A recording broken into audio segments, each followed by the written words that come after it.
I'm excited. We're going to invite the children down for a children's message.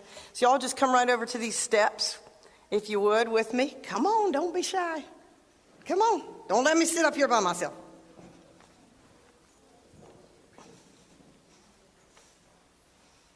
Oh, I'm going to get Sophia and Valerie in this too. All right. Okay. I'm just taking up too many steps, aren't I? Come on in. Come on in. Well, this story, let's get all settled, right? This is a little challenging, isn't it? We'll figure this thing out. This story comes out of Matthew, the Gospel of Matthew, in the New Testament. Matthew told it in his good news about Jesus. That's what gospel means, in chapter 14. But I just brought this storybook to kind of help us picture it a little more. And I'm going to show it to them out there because they don't get to look at it. All right, so after you see it, they'll see it. Okay, so remember when Jesus had the little boy's lunch? Oh, good, we got Ella too. And he fed all those thousands of people. Remember that? Well, after that, they were really tired. And so Jesus, one thing he did when he was tired, this might surprise you, he prayed. He prayed when he was tired. Now, we probably just want to go to bed, don't we? But he needed some special time with his Father. So he said, I want you disciples, you get in that boat and you go across the Sea of Galilee here, and I'll meet you on the other side, and I'm going to go up on the mountain and pray. So that's what he did. And they went out in the boat. Can you all see the picture? Can you see Ella? And you all will see in a minute. And they got out there on the sea, and what happened? They came upon a big storm, or a storm came upon them, really. And Sea of Galilee is known for that. Where it sits in sort of a valley, they get these big storms out of nowhere, boom. And so there they were, being tossed about, battered, the Bible says, by the waves. There's the picture. Okay, so what happened was, while they're trying to figure out what to do, somebody's out there walking on the water. Who was it? It was Jesus out there, but they weren't sure who he was. And then they realized, well, could it be Jesus? And someone said, it's a ghost. And they were really afraid. But Jesus said, don't be afraid. It's me. It is I. Don't be afraid. Did you see it, Dory? And so, could it really be Jesus? I mean, no one had ever walked on water before. Not even Jesus that they had ever seen. And so Peter, he says this amazing thing. He says, Lord, if it's really you, or maybe since it's really you, tell me to come out to you on the water. And what did Jesus say? Come on. Come. So Peter carefully climbed out of the boat, and he put one foot and then the other on top of the water, and he was walking on the water with Jesus. But then do you know what happened? He sunk.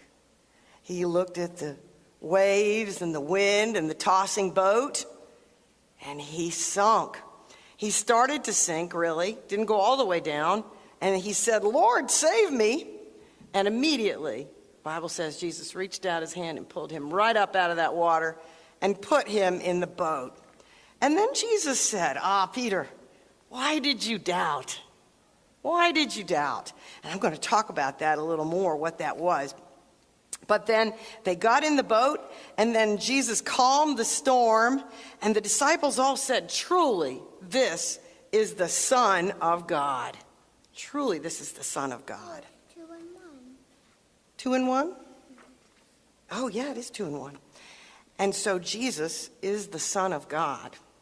And this story tells us that. Well, let me ask you something. So what do you think we're supposed to get out of this story? Do you think that we're supposed to go down to Smith Mountain Lake and step off a pier and see if we can walk on water?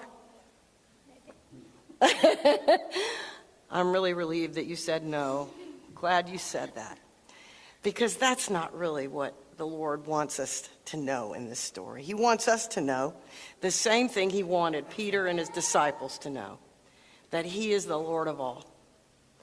And that if we will trust him, he can do through us wonderful things if we'll trust him, like Peter did. Now, Peter, yeah, he sunk. He kind of got scared. He looked around. Who knows exactly? I have some ideas about it. But Jesus pulled him right up, and he didn't say, well, that was just so lame, I'm ashamed of you. What in the world? It was more like, you were doing so good. You were doing so good. Why did you doubt? And I think he was saying, why did you doubt that I was going to do this through you? Once there was a little boy up in Washington, D.C., and he was about 9, and he saw how cold homeless people were in the winter, because there are a lot of homeless people up there. So he didn't say, you know what, I'm just a little boy, I can't do anything. He went to his mother and said, Mom, could we collect blankets for the homeless folks and bring them to them in Washington, D.C.? And they began something that turned into a huge ministry. A 9-year-old boy. He didn't say, I'm just 9. Don't you discount that what you can do at whatever age you're at, God can do through you, right? Okay. Thanks for coming down. And before you go, I'm going to fall over. Can you reach that for me? Amelia, thank you. And I've got one for you, and this is kind of like a storybook, coloring book. So you read that story again, you read other stories too, okay? You do. And actually, you're welcome. You're welcome. Now I have to get another one for Ella today. And maybe can I have you and Valerie share one in your family? And I'll get to Ella. Thank you for coming down. Well, let's read this wonderful story that the children have just heard. And it is in your Pew Bible on page 849. And in another Bible that you may be carrying, Matthew chapter 14, beginning with verse 22.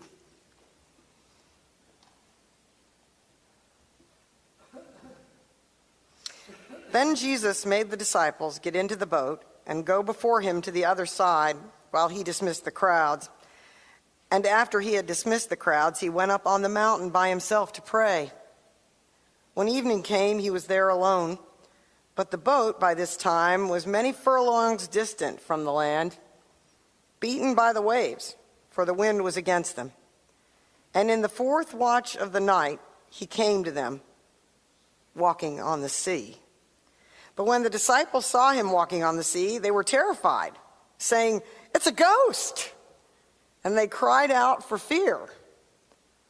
But immediately he spoke to them, saying, "Take heart, it is I.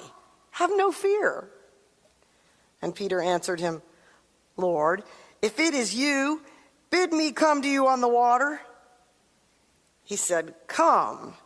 So Peter got out of the boat and walked on the water and came to Jesus. But when he saw the wind, he was afraid. And beginning to sink, he cried out, "Lord, save me." Jesus immediately reached out his hand and caught him, saying to him, "O man of little faith, why did you doubt?" And when they got into the boat, the wind ceased, and those in the boat worshipped him, saying, "Truly you are the Son of God." May the Lord bless his word.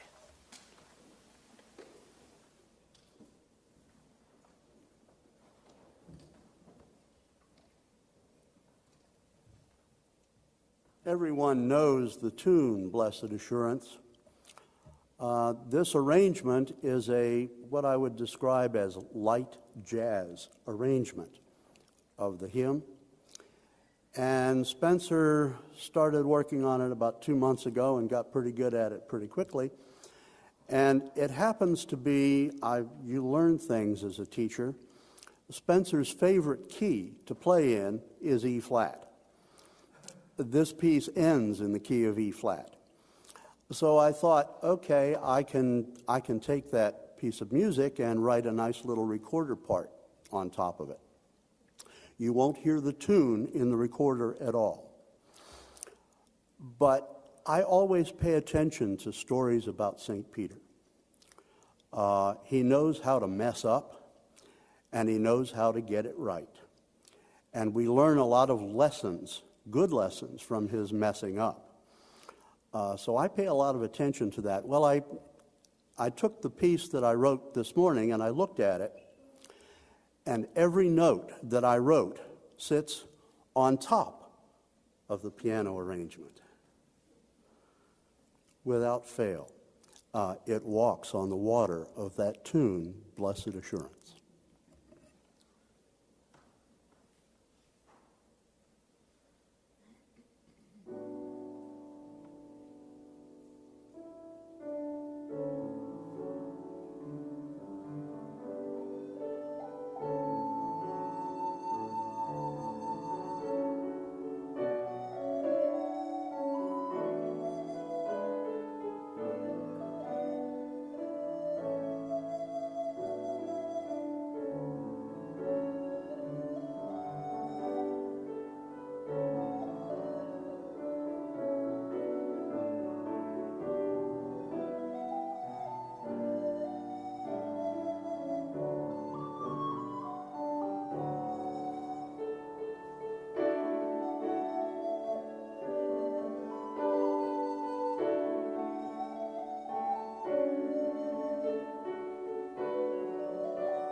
Blessed, aren't we? And Spencer, we are sure going to miss you. This is his last Sunday before a school break, let's say that. And we need to make sure we really hug his neck today before he leaves. But you know, we just love you. And we're going to pray you're walking on water at school. Because there can be storms there, right? All right, let's turn to this wonderful story. But first, I want to tell you another story, at least part of one. A while back, on a mission trip to Cuba with my husband's church, Villa Heights Baptist Church, I met a couple down there that had done a mission trip as well, or maybe more than one. Jan and Dick were their names. They were in their 70s, and like many of you who are around that age, they certainly were not paying much attention to those numbers. They were doing for the Lord. And as I got to know them more, I found out that they were doing something that was really, by most people's standards, really risky and quite crazy. But you know, they have never looked back. They're still doing it. Never looked back. I'll tell you what it is in a while. Well, here we are in Matthew's Gospel and have Peter walking on the Sea of Galilee. And we need to know something about walking on the sea, or really about their idea of what the sea was first. That any large body of water in the Jewish mindset was a place of chaos. You think back to the first chapter of Genesis and how God was moving in the face of the waters and separating the waters. And waters symbolized dark things, threatening things, the abyss. And we think, too, of the story where Jesus sent the demons into the pigs and sent the pigs where? Into the sea, sending them back in the Hebrew mindset where they came from, those demons, into the abyss. So when they saw Jesus walking on the water, it really was not the storm that was the source of their fear. It was that there was this creature who must be a ghost walking toward them, probably out of the abyss. Probably some evil spirit out of the abyss. Well, of course, eventually they realized that it is Jesus. Well, we need to think a little bit about what happened just prior to this. John the Baptist, Jesus' relative, had been beheaded by Herod. And so Jesus and his disciples are feeling more and more a risk to their own lives because of it. And they're also in deep grief as this story is happening. Also, we need to think about the readers of this story some 40 or 50 years later after it was written. And this was during the reign of Nero. Nero blamed Christians for the Great Fire of Rome, which we actually believe he set. Started so that he could clear the path for the palatial estate that he had planned to build. And so he was heavily into persecuting, torturing, killing Christians. And so it is with this in mind that Matthew has written his gospel to encourage the readers that they serve a God that is so much greater than anything any storm they'll face. Well, here we are at the storm with the disciples, and it is right after Jesus has fed the multitudes, as we've said in the children's message, and now the disciples are on the sea, and Jesus has been on the mountain in prayer. I wonder what that conversation was about. About what he was about to do, maybe. But out there, 3 to 6 o'clock in the morning, the fourth watch, sometime in the middle of the night, storm blowing up. The Lord of that storm knowing that storm was happening.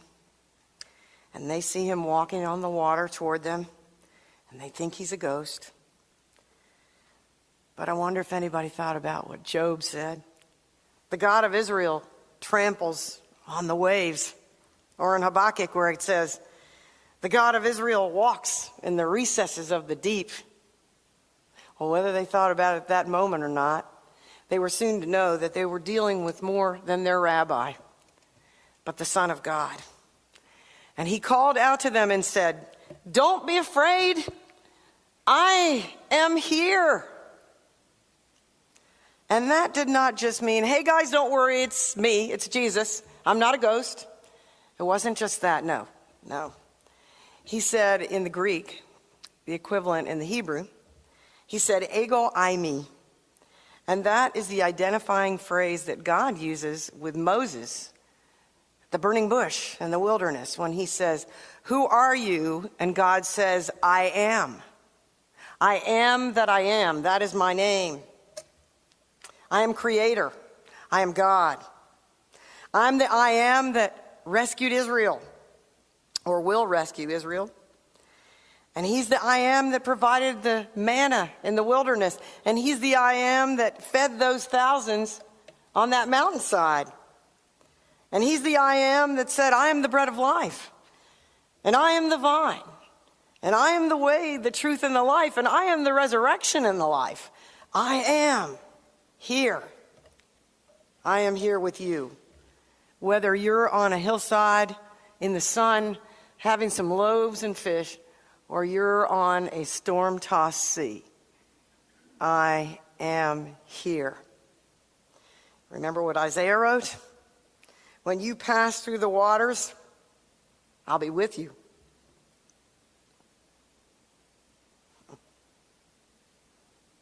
And when you pass through the rivers, they won't sweep over you. And when you walk through the fire, you will not be burned.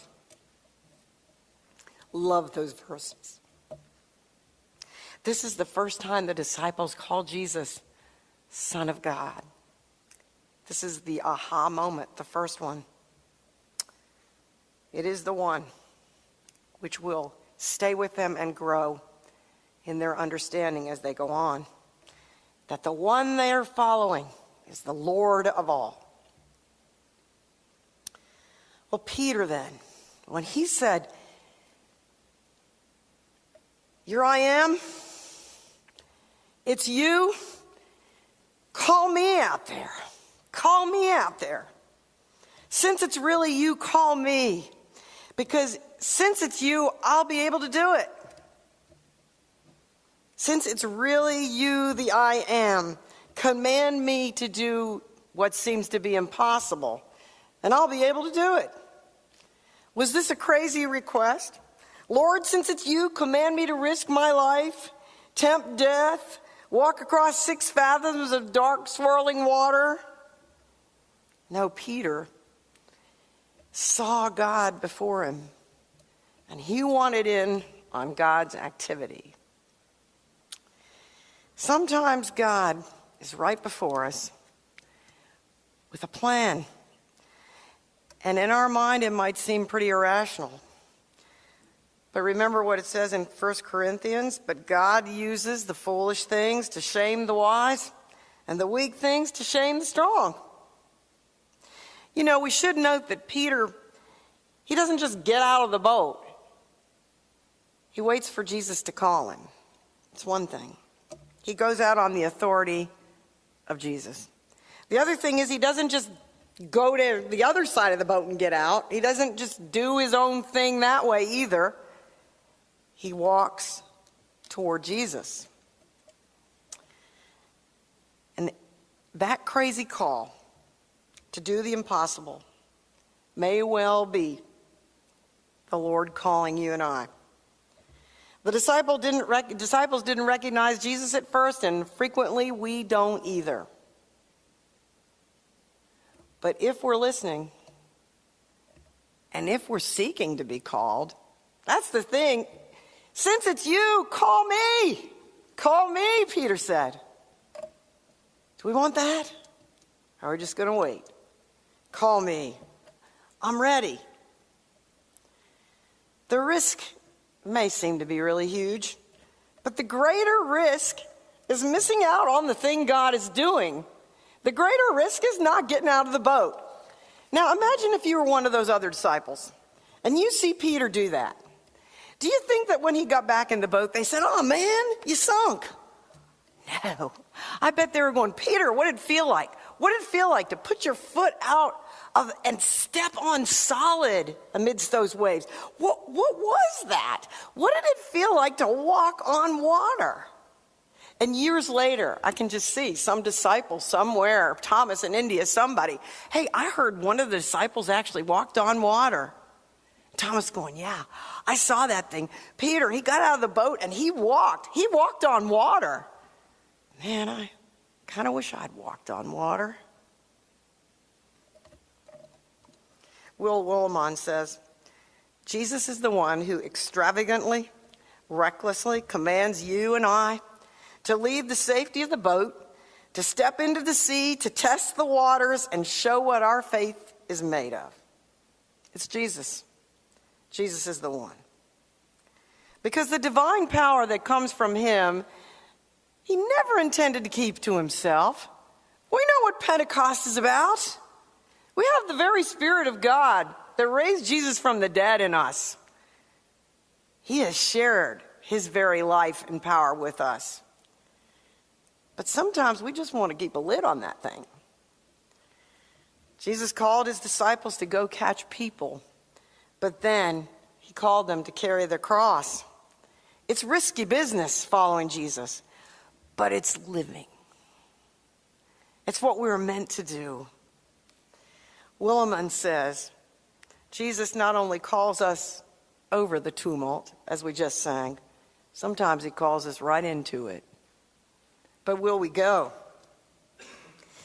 That couple, Jan and Dick, I was telling you about, here's that crazy thing they did.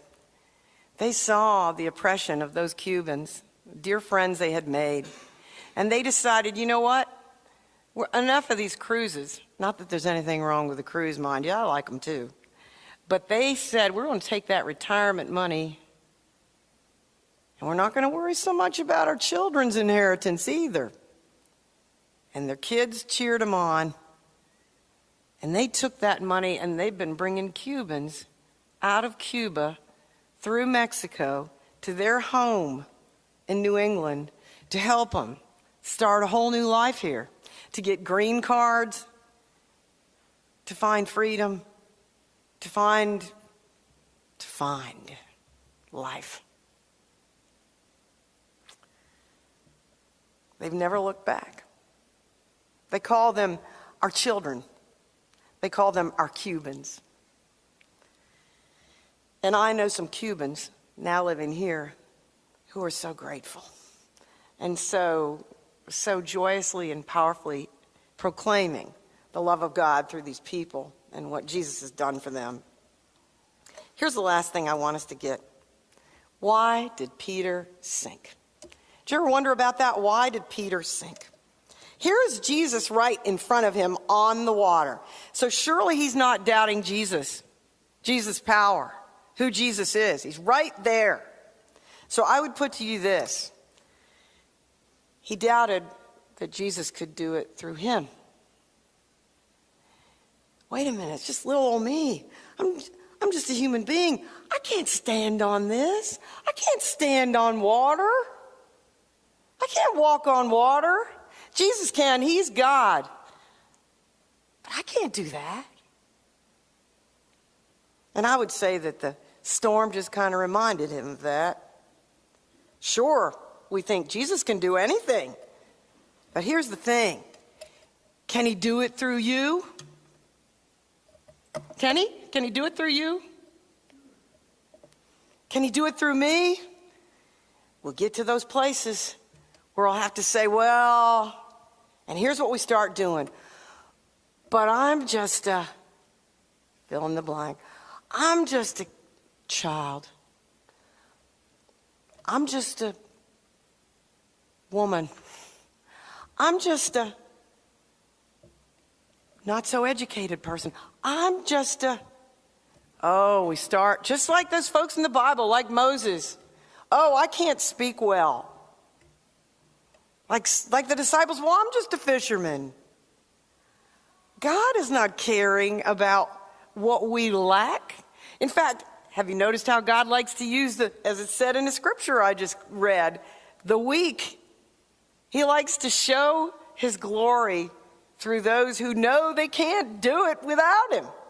Listen, if we're going to try to do something without him, good luck with that.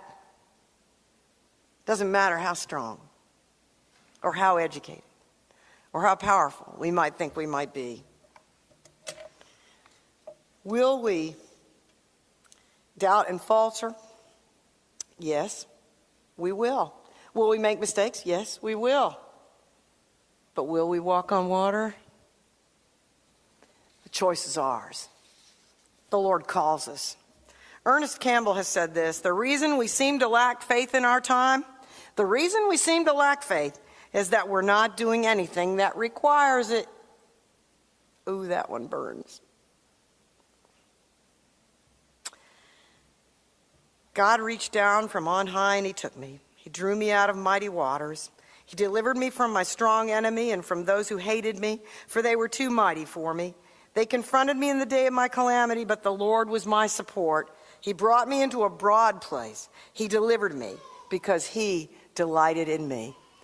No matter what, if we will get out of the boat, we will walk on water, and the Lord will rescue us when we falter. He will lift us up, and he will do great and mighty things through our lives if we're only willing for him to do it.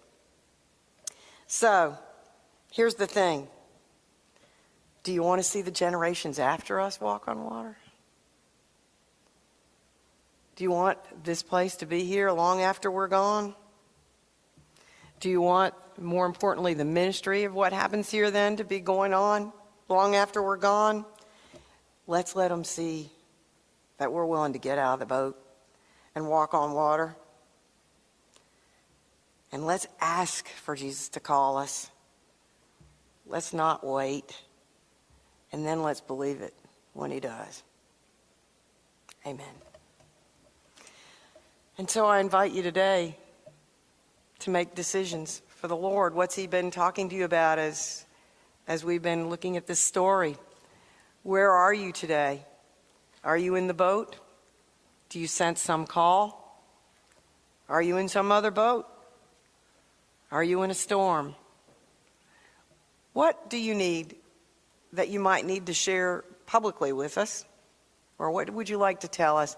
And is there anything that you would like to just come and ask for prayer about? And I can share that or not with the congregation. But I will turn off the microphone, and I'll be here to meet you in the front as we sing our hymn of invitation.